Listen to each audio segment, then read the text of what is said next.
بسم الله الرحمن الرحيم والحمد لله رب العالمين والصلاة والسلام على المبعوث رحمة للعالمين سيدنا محمد وعلى آله وأصحابه أجمعين أما بعد الحمد لله. On continue nos durus sur durus de l'Aqida sur le livre qui est Al-Muqaddimat Al-Sanusiya, c'est-à-dire c'est des introductions avant de rentrer dans le ilm de i'tiqad. Donc, il y a 8 introductions. La première, on l'a terminée, alhamdulillah, c'était sur les ahkam. Les ahkam, c'est-à-dire comment on juge les choses. Euh, est-ce que c'est vrai, est-ce que c'est faux? Donc, on a vu les ahkam adiyya, des choses normales, des choses dans le monde des asbab. Il y a les ahkam aqliya, les choses qui sont d'ordre de la logique, ces choses-là qui ne peuvent pas ces choses-là qui sont on est obligé de confirmer, d'accord, que 2, c'est la moitié de 4, que deux choses opposées ne peuvent pas s'assembler ensemble. Voilà. Et les ahkam shar'iyya, euh, c'est les règles qu'Allah Azza wa Jal a légiférées. A dit que ça, c'est obligatoire, ça, c'est interdit, etc. On a vu tout cela. Deuxième chose, c'était, et ça, vraiment, c'est des choses vraiment très importantes quand tu rentres dans des détails. Wallahi, mes frères, Wallahi, c'est très important à apprendre. Vraiment, j'ai même envie de refaire ce livre de manière intensive pour le terminer rapidement, vite et bien, quoi. Non. Mais vraiment, j'invite tout le monde à suivre ces cours-là vraiment attentivement. Et toujours, je suis désolé de me répéter, apprendre l'arabe, parce qu'en français, oui, on peut traduire, alhamdoulilah, mais on ne pourra pas saisir l'importance de la chose. Et on va voir plus tard que parmi les causes de l'innovation et même de la mécréance, c'est des problèmes d'ordre linguistique. Donc que chacun apprenne l'arabe tant qu'il peut, même les arabophones. Même moi qui parle, je ne suis pas une référence, mais sans fausse modestie, j'ai un certain niveau en arabe, mais mes ailes, c'est-à-dire même ceux qui sont, même les docteurs, ce que vous voulez, même les chouïrs que vous pouvez imaginer, on a tous besoin de plonger toujours plus dans l'arabe. La langue arabe, l'imam Shafiri, radiallahu anhu, a dit La yuhitu bihadi al-lugha illa nabi. Il n'y a qu'un prophète qui peut maîtriser cette langue. Donc, voilà. C'est. Bref. Deuxième chose, on a parlé le sujet qu'on appelle khalq af'al al-ibad, c'est-à-dire les actions, la création des actions des êtres humains.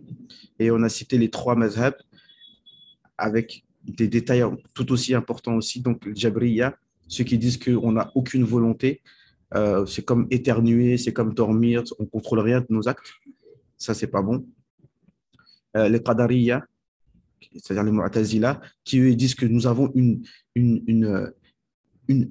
qudra, une volonté que nous maîtrisons et nous-mêmes nous créons nos actes. Ça, c'est pas bon non plus. Et les Ahl Sunnah qui disent que, en réalité, en fait, ils ont résumé en disant que, en fait, on est majbour, tout Allah Azza wa Jal a créé en nous, mais sous une apparence de quelqu'un qui a le choix. Voilà. Ils ont résumé en une phrase. Il faut retenir cette phrase. Si vous ne la comprenez pas pour l'instant, bah, retenez-la et essayez de la comprendre et ayez confiance. Là, on est en train de parler des gens Ahl Sunnah wal Jama'a. C'est pas du qil wal qal, c'est pas des choses, c'est des choses qui sont basées sur de la science, sur l'aql et sur les textes. Ayez confiance, d'accord? Et que, en fait, on est, c'est-à-dire on n'a aucune volonté. Allah Azza wa Jal, c'est lui qui crée nos actes, mais Allah a créé une sorte en nous, il a créé une sorte de qudra, c'est-à-dire de capacité, de volonté et de capacité, avec laquelle on sera jugé. Subhanallah, les savants, ils ont dit des phrases on va voir. J'espère qu'on va avoir le temps parce qu'il y a vraiment beaucoup de choses à dire. J'aurais voulu finir en fait, faire un dars pour chaque chapitre, mais ça va être difficile. Euh, ils ont dit une parole, écoutez ça comment c'est fort. يعني الأعمال هي علم للثواب والعقاب. Nos actions qu'on fait ne sont que une trace de nos récompenses et de nos péchés. Mais en vérité, al-a'mal hiya af'al mukhtara'a. Allah Azza wa Jal a créé, hein, de toutes pièces, comme on dit, a créé des actions. Les actions qu'on fait, c'est Allah qui les crée. Mais cette chose qu'il a créée aussi en nous de volonté et de capacité, eh ben Allah il va nous juger par rapport à ça. Khalas. D'accord. Naam. On disait par exemple, il y a des versets du Coran qui disent وَمَا رَمَيْتَ إِذْ رَمَيْتَ وَلَكِنَّ اللَّهَ رَمَى. C'est comme s'il y a deux phrases qui s'opposent. Tu n'as pas jeté quand tu as jeté, mais c'est Allah qui a jeté. Comment on fait? C'est là que on est obligé d'avoir du aql pour comprendre un texte. Parce que j'ai envie de te dire, quand tu comprends un texte, tu comprends avec quoi? Avec tes pieds, avec tout le respect que tu dois, à moins que tu sois une sauterelle. Vous savez que les sauterelles, elles ont leur cerveau dans le pied. D'accord? Mais si toi, tu comprends avec tes pieds, c'est pas bon. Comprendre avec ton aql. L'aql, huwa manat ou taklif. C'est, si tu n'as pas d'aql, ça veut dire que tu n'es pas mukallaf. Tu es un majnoun, toi, tu es à part, on te laisse à côté, tu es bien gentil, la plume n'écrit pas pour toi. Wama ramaita, iz ramaita. Tu n'as pas jeté lorsque tu as jeté. Écoutez ce que les savants nous disent. Tu n'as pas jeté, wama ramaita, khalqan. Tu n'as pas jeté, c'est-à-dire que ce n'est pas toi qui as créé l'action de jeter. Iz ramaita, lorsque tu as jeté, kasban. C'est-à-dire que toi, quand tu as jeté, euh, alayhi salatu wassalam, tu as acquéri cet acte et tu seras récompensé en fonction de cet acte ou pas. Walakin Allah rama khalqan.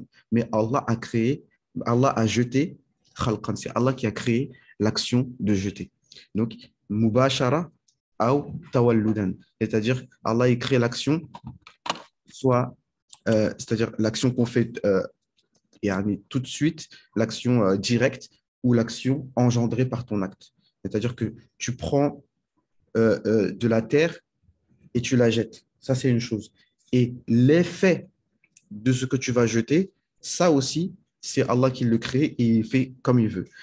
Une simple poignée de sable, tu jettes sur une armée, ça va faire quoi?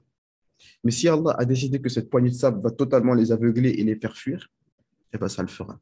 C'est pas fort ça, mes frères. Donc ça, c'était le point. Et en fait, et à la fin, l'auteur, il nous parle de al-kasb. Ce kasb, donc encore une fois, je suis désolé, je vais être obligé de parler de lui à chaque fois. Ibn Taymiyyah nous dit que le kasb des Ash'ariya, c'est incompréhensible. Il y a des choses qui sont... il y a un poème qui est dit comme ça, il y a trois choses dans le monde qui sont incompréhensibles. Et parmi ces choses-là, c'est le kasb des Ash'ariya. Et les Mu'tazila aussi se moquent de ce kasb. Ils disent, même eux, je suis sûr qu'ils ne comprennent pas ce qu'ils sont en train de dire quand ils parlent de kasb. Ben, j'ai envie de te dire, ce n'est pas une honte de ne pas comprendre. Parce que oui, le aql a des limites. Et il faut savoir connaître la limite de son acte, mais de rester croyant. Ce n'est pas parce que tu ne comprends pas une chose que tu dois la rejeter. C'est ça le problème des Mu'tazila. C'est que quand ils ne comprennent pas une chose, ils la rejettent. Pareil pour le sujet de Kalamullah, on ne va pas rentrer dans plein de sujets, mais eux, quand il y a une chose qu'ils n'arrivent pas à cerner, ils rejettent tout. Non, il faut faire la part des choses. Donc le aql, comme il dit Dr Abdelkader Hussein, c'est comme un agent de circulation. Tu as plusieurs textes qui viennent. Wama ramaita, idh ramaita. Tu as deux textes qui sont apparemment en opposition. Alors, le premier, tu dis, toi, tu passes par là, par là. Tu vois, ça, c'est la voie prévue pour les poids lourds. Et ça, c'est interdit pour les poids lourds. Vous savez, pour ceux qui ont le permis poids lourd, et des fois, il y a des routes qui sont interdites aux poids lourds. Toi, tu passes par là, et toi, tu passes par là. Voilà, tu fais la circulation pour pas qu'il y ait de izdiham, pour pas qu'il y ait de zahma, comme on dit en Égypte, pour pas qu'il y ait un bouchon dans ta tête comme ça. Après, tu bloques comment on dit, comment on dit? Comment on dit? Il a bloqué, quoi. Naam. Naam. Donc, ça, c'était quelque chose. Donc, pour l'importance de... J'ai dit que je ne lis pas le charh, mais pour l'importance du sujet du kasb, j'ai bien envie de vous lire le charh qui est court et pour que ce soit bien clair. Naam. Donc, el kasb. Allez, on répète et après on passe sur le sujet suivant. Ah là là. Euh, j'ai peur de prendre trop de temps. De toute façon, j'ai tout dit. Voilà, j'ai tout dit sur le CASP. Euh, Moi, j'invite aux arabophones à lire l'explication de Charh de CASP. Naam. Euh, Qu'est-ce qu'il y avait d'important? J'ai tout dit. Naam. Naam. Donc, فهو عبارة عن تعلق القدرة الحادثة بالمقدور في محلها من غير تأثير. Le CASP, c'est le fait que تعلق القدرة الحادثة, c'est-à-dire la, la capacité, le qudra, qui est créée qui est connectée avec le maqdour, avec les choses, d'accord. Euh, Avec la capacité qu'Allah a créée en nous, on peut prendre une pierre, on peut prendre un stylo, ça c'est le maqdour, la chose qui est capable. C'est possible pour un être humain de prendre un stylo. تعلق القدرة الحادثة بالمقدور في محلها.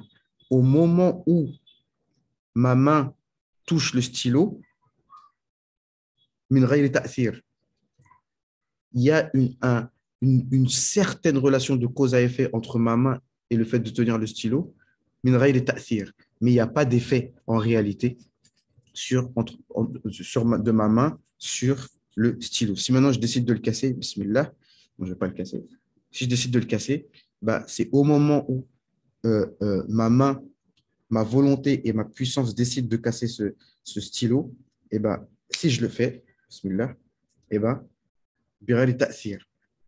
Moi, j'ai cassé ce stylo kasban. C'est moi maintenant qui prendrait un péché si j'ai caché ce stylo. Mais celui qui a créé l'acte du cassage de stylo, qui a cassé le stylo en réalité? Allah subhanahu wa ta'ala. Non. Donc, c'est ça.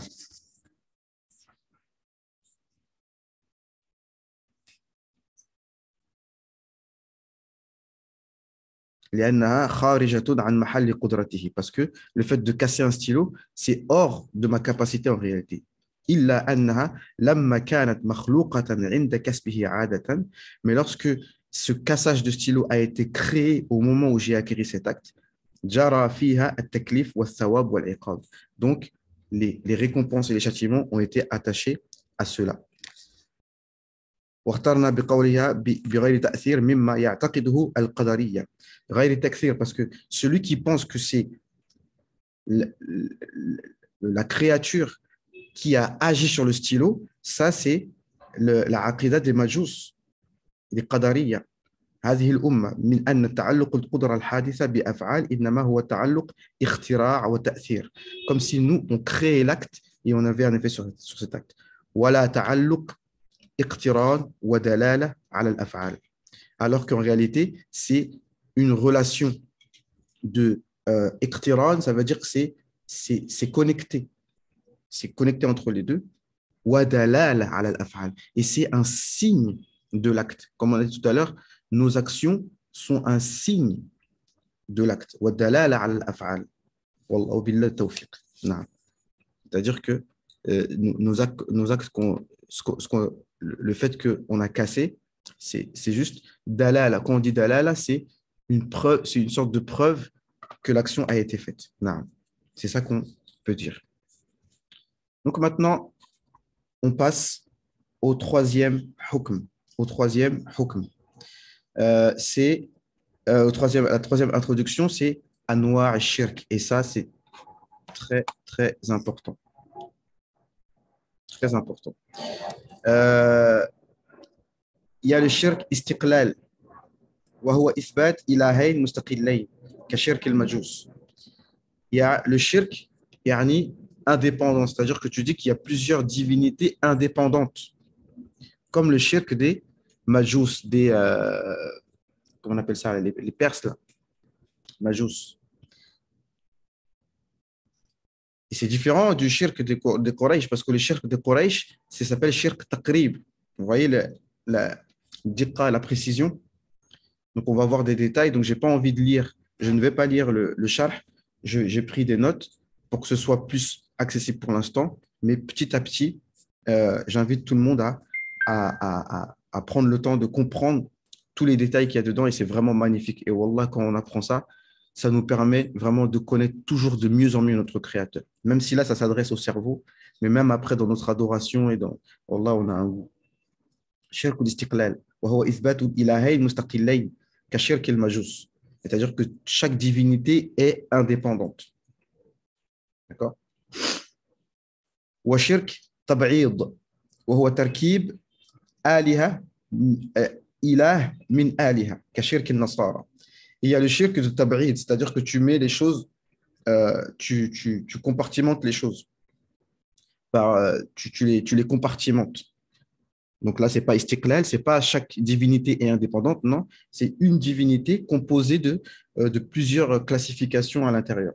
Tarkib, aliha, ilah, min aliha. C'est-à-dire la divinité est composée de plusieurs divinités, comme Dieu le Père, Dieu le Fils et Dieu le Saint-Esprit, comme les Nasara. On va expliquer tout ça, Inch'Allah. Wa shirku taqrib, ça c'est le shirk des Arabes. Non, attendez, je ne sais pas de bêtises. Si, c'est ça. وهو عبارة عن عبادة غير الله تعالى ليقرب إلى الله تعالى زلفى كشرك متقدم الجاهلية. Donc c'est le fait d'adorer des divinités, mais elles ne sont pas indépendantes, ces divinités, mais ils ont fabriqué ces divinités, on va expliquer, pour adorer la vraie divinité selon eux. Donc, ils font ça pour se rapprocher d'Allah subhanahu wa ta'ala. وعبادة غير الله تعالى يقرب إلى الله تعالى زلفى كشرك متقدم الجاهلية. Donc, et à travers ce troisième shirk, on va parler évidemment de tawassul. Ce n'est pas que c'est moi que j'ai envie d'en parler, mais on est obligé d'en parler parce que Mohammed Abdul Wahhab, dans son livre Kashf al-Shubuhat, il impute ce shirk-là aux musulmans, Ahl Sunnah wal Jama'a, à des ulama muwahhidin qui font le tawassul. Donc, on est obligé d'en parler. Parce que eux, Mohammed Abdul Wahhab te parle de kashf al-shubuhat, bah, nous aussi, il faut qu'on akshif hadi shubuhat, ça veut dire le dévoilement des ambiguïtés. Et ben, nous aussi, il faut qu'on dévoile, qu'on dévoile le dévoilement des ambiguïtés. D'accord? Donc, je ne sais pas si on va avoir le temps, mais en tout cas, moi, j'ai prévu de m'arrêter là. Ensuite, il y a shirk taqlid, وهو عبادة غير الله تعالى تابعا للغير كشرك متأخر الجاهلية. Donc, eux, tout simplement, c'est ceux qui suivent les premiers mouchriquins, les premiers en fait à avoir fabriqué des idoles et les mettre à la Mecque. Eux, ils ont un hukm, et ceux qui les ont suivis dans ça, ils ont un autre hukm, mais ils ont pas moins de péché, mais eux, ils sont suiveurs, parce qu'ils font comme leurs pères ont fait. C'est-à-dire ceux qui étaient à l'époque du prophète Mohammed, eux, ce sont des suiveurs, parce que ce n'est pas eux les premiers à avoir instauré ces divinités à la Kaaba, mais ils y suivent, ils sont accrochés à ça, mordicus, bec et ongle. Ensuite, il y a shirk al-asbab, وهو إسناد التأثير للأسباب العادية كشرك الفلاسفة والطباعيين ومن تبعهم على ذلك. Là, c'est shirk al-asbab, et on verra que les quatre premiers, ça c'est du kufr clair et net, mais que les deux derniers là, ça dépend. D'accord? Le shirk al-asbab, parce qu'on a parlé des asbab, on a parlé des asbab, même par rapport au kasb, par rapport au est-ce que les choses font par elles-mêmes. On a dit clairement que chez Ahl-Sunnah wal Jama'a et Ash'arira, c'est les choses ne font pas par elles-mêmes. C'est-à-dire les choses font au moment où la cause est liée, est connectée à l'effet en apparence, eh bien, à ce moment-là, Allah crée l'action. D'accord? Je répète, au moment où le feu touche le papier, à ce moment-là, Allah subhanahu wa ta'ala crée l'effet de brûler. Mais si Allah il veut, ça peut ne pas se produire. Alors, tu peux mettre du feu sur une feuille, ça ne brûle pas. Et et c'est ça le tawhid, et que Allah nous montre dans le Coran à maintes reprises. Un couteau en fer, normalement, un couteau bien aiguisé sur la peau, eh ben, ça coupe. Eh bien, Allah Azza wa Jalla est capable de faire en sorte que ça ne coupe pas, etc. Pareil pour toutes les causes. Ibrahim alayhi salam, on l'a mis dans le feu, eh ben, le feu est devenu bardan wa salaman. Le feu est devenu fraîcheur et paix. En plus, on traduit à chaque fois paix et fraîcheur. Non, fraîcheur et paix. D'abord fraîcheur, parce que c'était tellement frais, finalement, qu'il allait devenir frigorifié. Et c'est devenu salaman. Et c'est devenu paix. le même feu. Donc, ça prouve que, voilà, parce que ce qu'on étudie comme règles logiques sont liées directement au texte. C'est pas magnifique ça, les frères? Donc, euh, euh, ça c'est asbab. Donc, ceux qui pensent que les choses, celui qui pense que le feu en lui-même brûle, eh ben, c'est une sorte de shirk. Parce que au niveau des asbab, vous savez bien qu'il y a trois choses. Soit celui qui pense donc que les asbab font par elles-mêmes, salam alaikum, eh bien, c'est du shirk. À l'opposé, celui qui délaisse complètement les asbab qui ont été légiférés, eh ben, c'est de la désobéissance. D'accord? Celui qui dit non, moi, je suis malade, je ne me soigne pas, eh ben, tu as délaissé la sunna. Et donc, ça, c'est pas bon, c'est de la désobéissance. Celui qui dit, moi, je ne me marie pas, Allah Azzawajal, c'est lui qui donne les enfants, moi, je ne fais pas de rapport avec mon épouse, Allah Azzawajal, c'est lui qui donne les enfants. Non, c'est pas légiféré comme ça. Mais on fait les causes, mais sachant que on fait les causes, sachant qu'on ne fait rien. Ça, c'est magnifique. C'est magnifique parce que l'être humain, il fait, parce que des fois même, il va avoir le yakin sur lui-même. D'accord? Ah, c'est moi. Et tout ça, c'est dans le Coran. Qarun, il a dit quoi? Qala innama utituhu ala ilmin indi. J'ai eu tout cela grâce à ma science.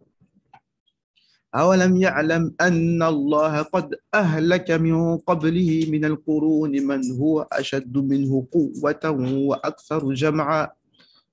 Ne vois-t-il pas que Allah Azza wa Jal a détruit avant lui des gens qui avaient plus de force et qui avaient plus de monde avec lui? ولا يسأل عن ذنوبهم المجرمون. Et les mujrimons ne seront même pas interrogés sur leur acte abominable.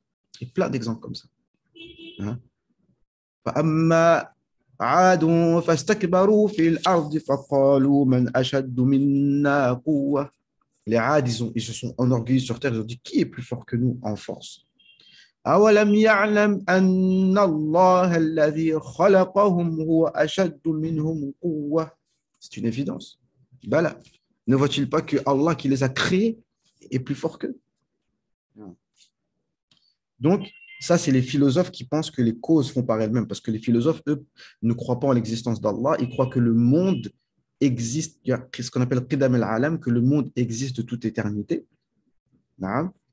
Wa taba'iyyin, ceux qui sont ce qu'on appelle taba'iyyin, ceux qui croient en la nature, c'est-à-dire que la nature existe par elle-même, d'accord? Et ceux qui les ont suivis.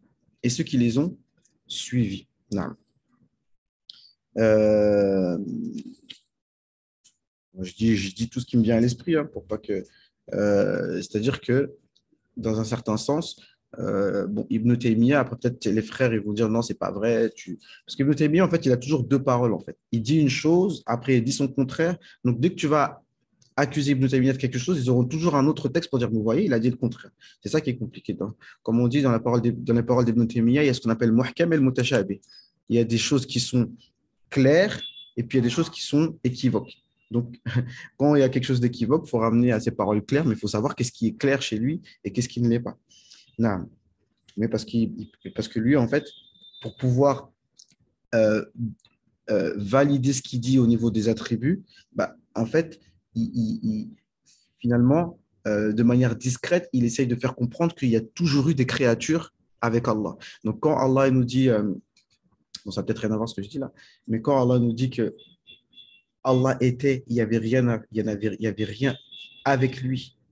Kan Allah wa lam yakun shay'an ma'a. Et là, une autre version qui dit wa lam yakun shay'an qabla. Donc, eux, ils préfèrent la version qui dit wa lam yakun shay'an qabla. Il n'y avait rien avant lui. Donc, rien avant lui, c'est une chose, mais rien avec lui, c'est une autre chose. Donc, si tu dis rien avant lui, ça ne veut pas dire qu'il n'y avait pas quelque chose avec lui. Donc, au moment où il a créé les choses, il y avait le trône, il y avait de l'eau, donc il était déjà il était déjà au-dessus du trône dès le départ. Est-ce que vous voyez un petit peu? Donc ça revient, c'est pour ça que je parle de Tabiriyin, qui, d'un certain côté, ils disent qu'il y a des choses qui ont toujours été créées. Peut-être que je suis sorti du sujet, mais en tout cas, ce qui est sûr, c'est que les non-croyants pensent que les choses font par elles-mêmes et ne vont pas avoir ce tawhid pur de dire que on voit les choses autour de nous, mais elles ne font rien. C'est pour ça que la parole La hawla wa la quwwata illa billah, c'est la base de tout. Parce qu'on est dans un monde qui nous dit tout le contraire de La hawla wa la quwwata illa billah.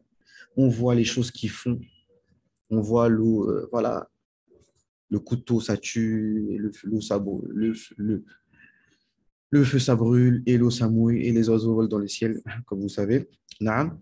Tout ça, ça nous paraît, on croirait que les choses font. Mais quand on répète La hawla wa la quwwata illa billah, on annule tout ça. Et quand on dit La ilaha illallah, on annule tout ça. En fait, ce monde, c'est une épreuve. Tout ce qu'on vit dans ce monde depuis qu'on est né nous font croire le contraire de La ilaha illallah et le contraire de La hawla wa la quwwata illa billah. Raison pour laquelle on doit répéter ces paroles inlassablement. Et vraiment, je vous encourage. Même si, déjà, je voudrais dire, être soufi, déjà, c'est d'abord faire ses obligations et de faire les sunnahs. Sinon, c'est pas une ijaza que tu vas prendre, mais c'est une babouche sur ta tête. Tu veux quoi, toi? D'accord? Fais d'abord des choses qui sont sunnah à la base. Normalement, moi, je vais pas mentir, je l'ai pas fait ce matin. Donc, c'est un problème. Chaque matin, et de préférence, commencez par istighfar, 100 fois. Ensuite, salat ala nabi, alayhi salatu wassalam, 100 fois. Et après, la ilaha illallah, wahdahu la sharika lah, lahul mulku wa lahul hamdu wa ala kulli shay'in qadir. Ça, c'est la base. Et aussi, un zikr qui, voilà, après certains vont dire il n'y a pas de dalil, etc. Pour cela, on les laisse de côté, mais la ilaha illallah, Muhammadur Rasulullah, la ilaha illallah, Muhammadur Rasulullah. Les deux, on les répète à chaque fois. Et on répète aussi, fi kulli lamhat, fi kulli lamhat, fi kulli lamhatin, fi kulli lamhatin wa nafas. لا إله إلا الله محمد رسول الله في كل لمحة ونفس عدد ما وسعه علم الله. Histoire de vraiment prendre beaucoup de récompenses, yani autant de fois à tous les instants et à chaque respiration et autant de fois que Allah Azza wa Jal a de science. La ilaha illallah Muhammad Rasulullah. Donc il faut répéter tout ça, d'accord? Pour pas qu'on soit influencé par ce monde de SBEB. Pour pas qu'on soit influencé par ce monde de SBEB. Et le shirk de A'rad, c'est c'est le fait d'œuvrer pour autre qu'Allah subhanahu wa ta'ala, donc ce qu'on appelle l'ostentation. Ce qu'on appelle l'ostentation. Donc voilà, ça c'est les 6 sortes de shirk. Maintenant, bah, on va reprendre. Là, par contre, il reste 10 minutes. On va reprendre une deuxième séance parce qu'il faut absolument que je fasse ce que j'ai prévu de faire. Inch'Allah ta'ala, on va faire les trois premières sortes de shirk. D'accord? Selon ce qu'on peut dire, Inch'Allah ta'ala. Donc, la première sorte de shirk, donc là, je vais faire la première. Là, il reste 9 minutes. Donc après, je vais couper et je vais me reconnecter tout de suite. Donc, Inch'Allah, essayez de vous reconnecter rapidement pour qu'on termine, Inch'Allah, le reste. Donc, la première sorte de shirk, ça s'appelle shirk al-istiqlal. Shirk ou istiqlal. C'est le fait de dire qu'il y a plusieurs divinités indépendantes. Et ça, c'est les Perses les anciens Perses qui avaient cette croyance. وهو إثبات إلهين مستقلين كشرك المجوس. Donc, le shirk, il faut savoir que c'est مجرد إدخال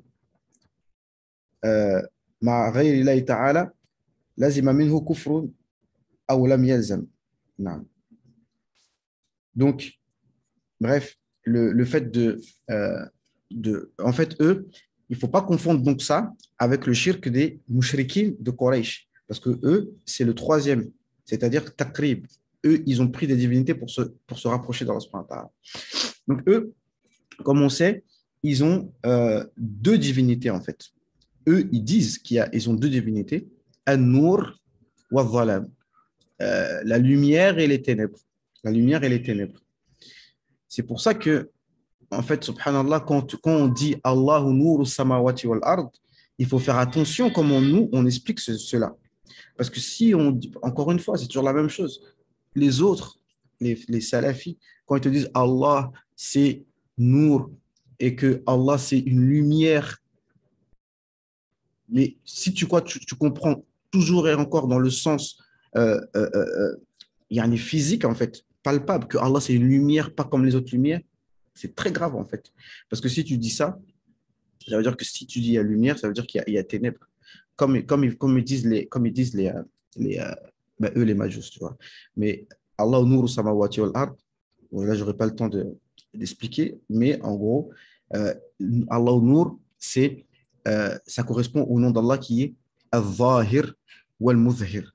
Allah subhanahu wa ta'ala, c'est celui qui est apparent et celui qui rend toute chose apparente, mais toutes les qualités d'Allah subhanahu wa ta'ala sont liées à des sens, des ma'na. Il ne faut pas chercher à rentrer dans le sens physique. Non. Donc, eux, pourquoi ils disent ça? Parce qu'ils disent il y a la divinité du bien et la divinité du mal. Donc, subhanallah, vous savez, à l'époque de Haroun al-Rachid, il y avait, les gens faisaient des débats devant lui, etc. Donc, il y avait une de ces personnes qui a fait un débat devant lui. Et en fait, rien que si je vous raconte, si je vous explique ça, si j'ai bien retenu tout ce qu'ils ont dit, ben, ça clôt le sujet et vous aurez compris le sujet.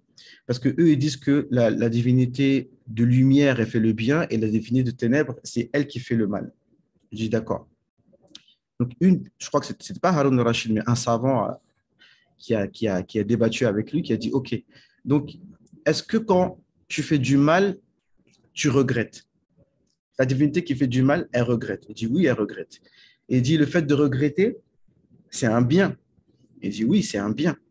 Donc, au final, eh ben, euh, elle a fait du mal, mais elle a regretté. Donc, ça revient à du bien. Et ouais, mais il dit, mais celui qui a fait du mal est différent de celui qui a fait le bien. Mais quand la divinité qui a fait du mal a regretté, elle a regretté par rapport à une chose qu'elle a fait elle-même ou elle a regretté par rapport à une chose qu'une autre a fait. Il dit, bah, elle a regretté par une chose qu'elle a fait elle-même. Donc, en fait, là, tu viens de dire que en fait, c'est la même, il n'y en a pas deux. Vous captez un peu le truc, tu vois? Et après, en fait, bah, il a été bloqué, quoi. Parce que s'il regrette, c'est un bien. Donc, ça veut dire que celui qui fait le bien et celui qui fait le mal, c'est le même, d'accord? Celui qui fait le bien et celui qui fait le mal, en réalité, c'est le même. Et puis, en réalité, eux, ils disent qu'ils en ont que deux, mais ça implique qu'il y en a une troisième, d'accord? Une troisième qui, elle peut faire le bien et le mal, tu vois?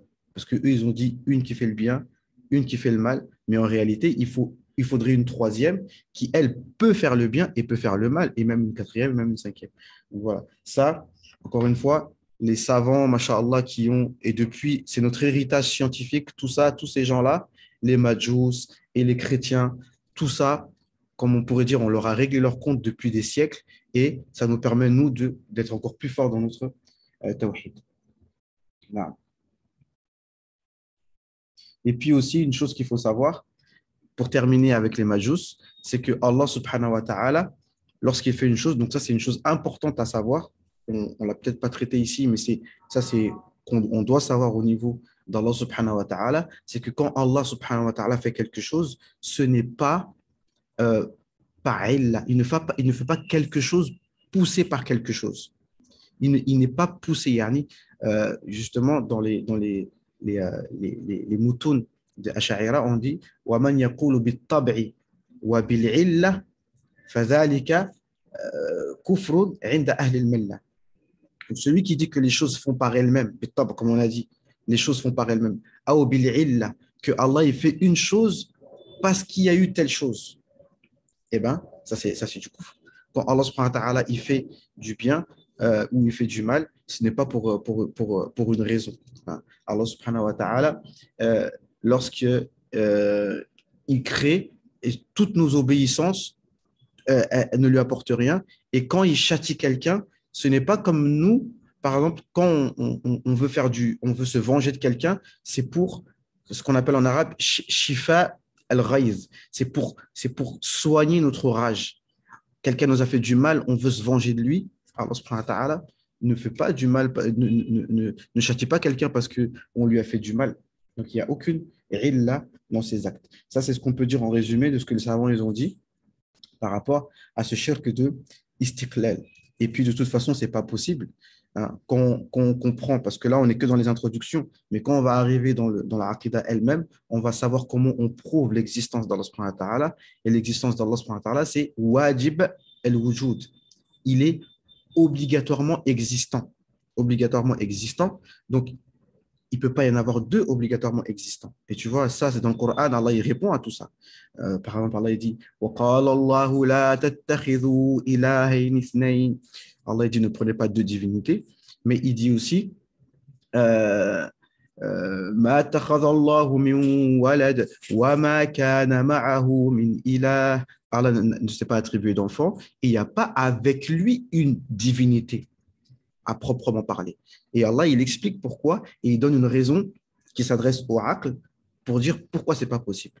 Allah, il dit وَمَا كَانَ مَعَهُ مِنْ إِلَهٍ إِذًا لَذَهَبَ كُلُّ إِلَهٍ بِمَا خَلَقَ وَلَعَلَا بَعْضُهُمْ عَلَى بَعْضٍ.